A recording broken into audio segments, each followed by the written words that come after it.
my name is Mary, and in today's video I'm going to be sharing with you the books that I read in July of 2019.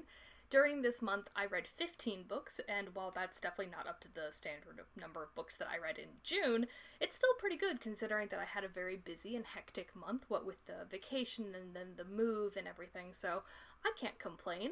In this wrap-up, I'm going to be first talking about the fiction books that I read during this month, then I'll talk about nonfiction, and then I will lastly just mention briefly the books that I have already spoken about in other videos. So let's get started. I'm going to start the fiction section by talking about this book. This is The Woman in the Window by A.J. Finn. This is a thriller novel that came out, I think, last year in 2018, and it's about a woman who suffers from agoraphobia, and she suffers severe anxiety about leaving her house, so she has essentially shut herself in.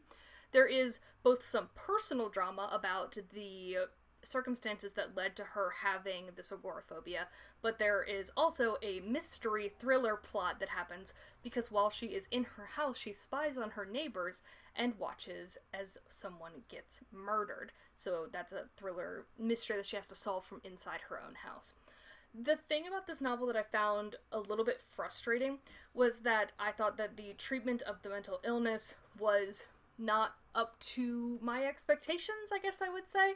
It really is frustrating to read thriller novels who seem to just paint people with mental illnesses as either victims, especially women who have mental illnesses, or as villains, and both is the case in this particular book, which I found just a little bit frustrating. And it also, because of that, because this is such a popular plotline in thriller novels, I found this extremely predictable. I gave this one, I think, 2 stars, and it's not something that I would recommend.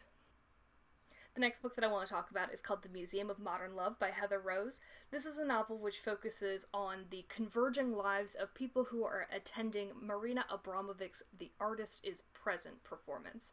For the uninitiated, Marina Abramović is a performance artist who I find absolutely fascinating, and in this particular piece, which was also a retrospective at the Museum of Modern Art, and it is a real work of art, she sat down in one chair, there was a table in between, and then she invited the museum audience to come and sit across from her in total silence and just engage silently with her. So, again, called The Artist is Present, and I think that this piece is meaningful, but I think that the novel is also extremely interesting because it engages with the concept of an artwork being meaningful. This is a novel which explores what it would mean for somebody, especially like busy New Yorkers who are having extremely hectic personal lives, to take an hour, maybe 2 hours, to come down and see this exhibition. And it is interesting because of all the different perspectives that it takes and all of the different ways that these characters engage with this project. I think the concept, even while I'm talking about it, sounds a little hokier than it ends up being. I think the concept of it doesn't live up to the potential of it in the actual story. The way that it realizes its own potential, I think, is quite amazing. There is beautiful prose in here, especially there's a magical realism element because Marina Abramovich's dead mother is one of these characters who has this experience around this exhibition, and there's excellent writing in here, and I ended up giving this one 4 stars. It wasn't perfect, and in the end I think mostly what it wanted was another 75 pages to really round out the narrative. So not perfect, but very good, and definitely a recommendation from me if you're looking for good art-centric fiction, which is something that I'm trying to read a little bit more of, especially this coming month. Next, I'm going to talk about The Female Persuasion by Meg Wolitzer. This is a book that I had read about, and I really thought that it would probably be a new favorite of mine just based on everything that I've been hearing about it, but I was just putting it off and hadn't gotten there yet, and now I feel extremely conflicted about it, and we're gonna have to talk about that. This novel follows a young woman named Greer who attends a college where she gets sexually assaulted, and she becomes part of a small activist group on camp. This novel has been called a Me Too novel because of this activism, and as part of that, she attends a talk given by a famous second-wave feminist named Faith Frank. So during this, the course of this novel, we see how just this chance meeting of these two women spirals out, especially into Greer's life as she matures as a young person and starts to work for Faith Frank and has some interpersonal drama. The thing about this novel is that there were parts of it that I felt were so real and so interesting. Parts of Greer's relationship with her boyfriend I found extremely realistic and relatable and very raw in tone. I also thought that some of the discussion about what it feels like to be a young person going out into the workforce and how you kind of balance that experience of going from a college to a workforce is very interesting. I also thought it was very interesting how Meg Wolitzer was able to characterize the Pioneer Valley. I don't know if any of you have ever been through Massachusetts or lived there as I have, but it was a very realistic kind of portrayal. However, I found myself very let down by this novel. The thing is that Faith Frank is, in this novel, acknowledged to be a powerful second-wave feminist figure, and as such, this book has a lot of things to say about the different waves of feminism, especially contrasting second-wave feminism with third-wave feminism, what this book kind of derisively calls woke feminism.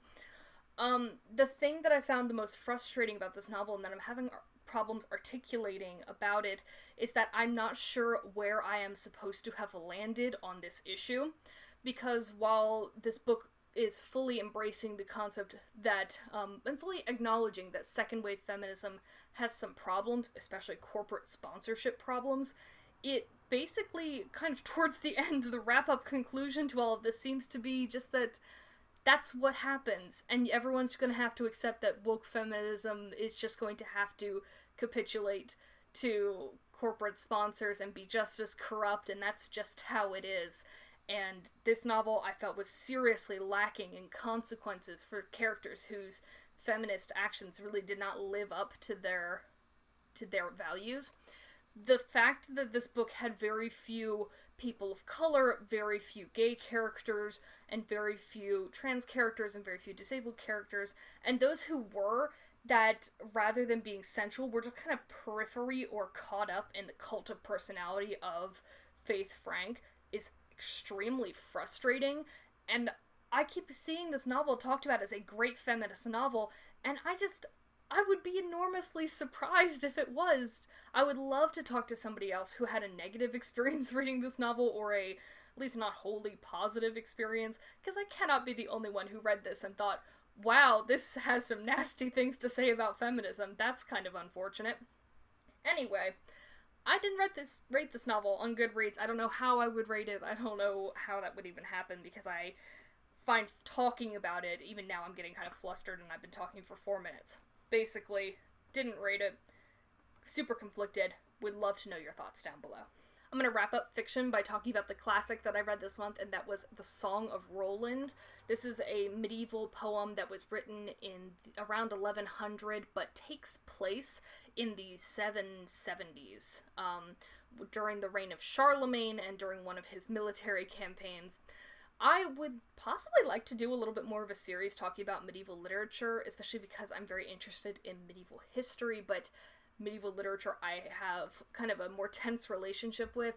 I mean, basically the thing is that it is so formative in our Western canon that it's predictable, because these plot lines and these characters have influenced almost everything that has come afterwards in the Western canon. So reading it is not fun, but I do, at least for me, I think it's important. So I might talk about this more in another video. Do let me know if that's something you would be interested in. I gave this one 3 stars. I mean, what can you say? It's old poetry. Now I'm going to move into nonfiction, starting with Say Nothing, a true story of murder and memory in Northern Ireland by Patrick Radden Keefe. This is a nonfiction work that is true crime. It is based on a murder of a woman who lived in Ireland during the Troubles in the, I think, 1980s. I think that's when this is set. It is really an excellent example of how to do historical true crime, though, because what this book does is explodes this one incident of a woman being kidnapped and murdered, not to sensationalize her personal history or glorify the killers, but rather to talk more fully about the experiences of people who lived during the Troubles in Ireland. And as someone who doesn't know a whole ton about that time period, I thought that this was a really interesting angle to go at it from. So not only do you hear about this woman's personal history, especially with the IRA and with other members who were active at this time, but you also get a sense of the broader scope of what was happening, and especially politically, and both the political and what it was like to live during that time. I thought that this was a really exciting book to read. It's definitely, for me at least, exemplary of how historical true crime should be done, especially if, like me, you are sometimes leery of the ways that true crime authors glorify the murderers or sensationalize their killings. I think this would be a great place to start for this kind of particular era, and I gave it 5 stars. Speaking of crimes, I'm next going to talk about Midnight in Chernobyl, the untold story of the world's greatest nuclear disaster by Adam Higginbotham. I, like the rest of the world, got completely entranced by HBO's Chernobyl series. It's been a long time since I've watched a television show that gripped me quite as much as that one did, and I suddenly fell down a little bit of a Chernobyl rabbit hole. I've been watching documentaries and trying to read more about it, and since this book has just come out pretty recently, I thought I would pick it up and read it. This book is, I'm not as familiar with Chernobyl scholarship as some other people, so I'm not sure what is new in this book, because I think the title is kind of silly. Like, the story has been told about Chernobyl, but I did think that as far as conveying it to a newbie like myself, I thought it did a really excellent job, and it definitely sparked my interest in reading more. I will say that, at least in my experience, I had the audiobook from my library and I had the physical copy from my library, and I would not have been able to just use the audiobook, so definitely, at least for that one, prick up the printed copy as well, because the printed copy has a chart in the front of the book that will tell you who everybody is, because there's a lot of actors in this story that you have to keep track of. So, I give this one 4 stars. Some parts of it got a little technical for me, but overall I thought it was a great introduction. Next month, I think I'm going to be reading Voices in Chernobyl, which is the really famous book, which is about how it's the interviews with people who were involved. Basically, this is the oral history of a nuclear disaster, as it says, by Svetlana Alexievich. So I'm going to try to read this one next month and continue on my Chernobyl reading journey. If you have read anything else interesting about Chernobyl, either fiction or nonfiction, do let me know, and I would be excited to hear what else is out there that people would recommend. I ended up reading 4 books off of my 10 books on my art history TBR challenge that I posted in a video earlier this month, so I'm already going to need to add some new ones to that. But one of the books that I read off of that was called The Age of Insight, The Quest to Understand the Unconscious in Art, Mind, and the Brain from Vienna 1900 to the Present by Eric R. Kandel. Eric R. Kandel is a very well-respected neuroscientist, and the idea of understanding how art interacts with the brain, to me, sounds very interesting. However, this book was not, at least in my opinion, what it said on the tin. So this book, I don't know about you, but the title, let's talk about that. Age of Insight, fine. The Quest to Understand the Unconscious in Art, Mind, and Brain from Vienna 1900 to the Present. From that, I thought I would be getting a kind of parallel history of how scientists and artists have depicted and represented the brain, maybe different periods along that line. So we maybe talk about Vienna 1900, maybe we'll fast forward a little bit and talk about the 20s and the 30s and what was happening in art and in the brain, and then maybe we would move forward to World War II and we would talk about the abstract expressionists and things like that.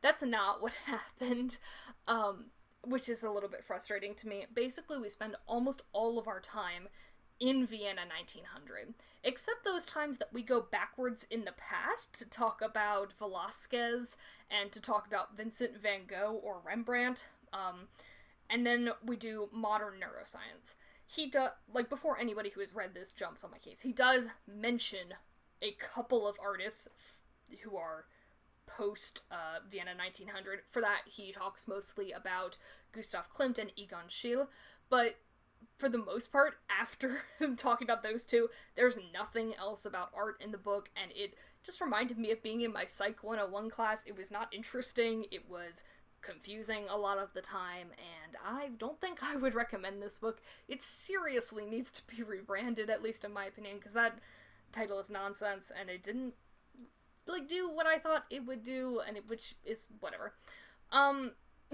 It really, I mean, even that would not have helped the book be any less tedious, but whatever. I gave it, I think, 2 stars. It wasn't for me. I can see that somebody who was more interested in psychology would be really interested in it, but not for me.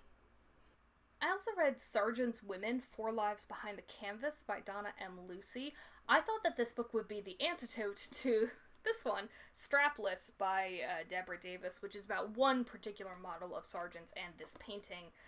I talked about this more in my June wrap-up, and anyway, I didn't care for it at all. But I thought that this book, which follows 4 different models and their paintings, would be a little bit better. I was wrong. It wasn't. This was not a great month for some art history reads, apparently. Basically, this book is divided into 4 sections, and it talks about 4 different women who posed for John Singer Sargent, but, like, one of them is labeled after a painting, and then the whole chapter talks about this woman's sister instead of the woman who modeled for the painting. There's a lot of stuff like that, where this book just makes some very bizarre choices. I also think that this book is really lacking in a kind of unifying theme of all the people that John Singer Sargent painted. You could have picked people that are on a similar theme, or who would give you a better picture of different periods in Sargent's life, something to tie the book together, which this book especially lacked. I also thought some of the prose and some of the research was just not interesting. It was quite a boring read. And then there were just some ugly things that this person said and some racist language in here, and I did not care for that at all. I would not recommend, and I gave it 2 stars. We're almost done. I'm going to wrap up the video by talking about the books that I have already talked about in other videos. I have, for example, a nonfiction micro-review already of this book, The Last Leonardo by Ben Lewis, so you can find that on my channel, as well as a nonfiction micro-review of this book, Boom! Mad Money, Mega Dealers, and the Rise of Contemporary Art. So these 2, I loved. Go watch the videos and then go find these books because I thought they were both excellent. I also have a video on my channel already which discusses the 5 books that I read for my International Reading Challenge. Very briefly, they are Radiance of Tomorrow by Ismail Bea from Sierra Leone. I also read The Red-Haired Woman by Orhan Pamuk from Turkey. I read The Cat's Table by Michael Onjate from Sri Lanka. I read Daring to Drive by Manal Al-Sharif from Saudi Arabia, and The Girl Who Smiled Beads by Clementine Wamaria from Rwanda. So I read those, and I have discussed them more and given them more full reviews already in a video on this channel, which I will link down below, along with all of the other books and videos that I have mentioned so far. Alright, so that's everything that I read during the month of July. This was a fun reading month, definitely some highs, definitely some lows, and I'm perfectly okay with that. August is shaping up to be even busier than July was, but I should be getting a bookshelf during the first couple of weeks, so I'll have an actual background from then. I'm going to be trying to read probably another classic, some more art fiction I have on the list, Voices from Chernobyl I'll try to get to, and then I'm also going to be participating, I think, in Women in Translation Month during August, so look for that as well. I'll probably have a TBR for that in the next coming weeks. Let me know what you read during this month, or if you have read any of these books in the past, and do let me know your thoughts on them down below. Thank you very much for watching. Bye!